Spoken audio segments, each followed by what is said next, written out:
आज हम बात करेंगे महान संत, कवि और समाज सुधारक कबीरदास जी के जीवन के बारे में। कबीरदास जी का जन्म 15वीं शताब्दी में वाराणसी में हुआ था।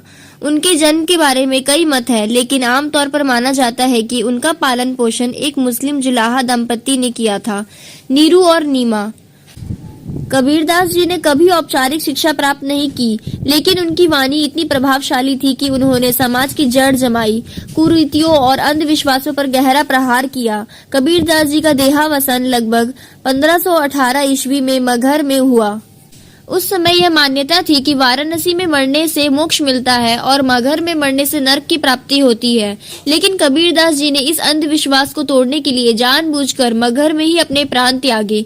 जब कबीरदास जी का निधन हुआ तब उनके अनुयायियों में विवाद हो गया। हिंदू शिष्य चाहते थे कि उनका दाह संस्कार हिंदू रीति से हो, मुसलमान शिष्य चाहते थे कि उनका दफन इस्लामी रीति से किया जाए। इस विवाद को सुलझाना कठिन हो गया। तभी कहा जाता है कि जब उन्होंने उनके शरीर से चादर हटाई तो वहां कबीरदास जी का शव नहीं था, बल्कि सिर्फ फूलों का ढेर था।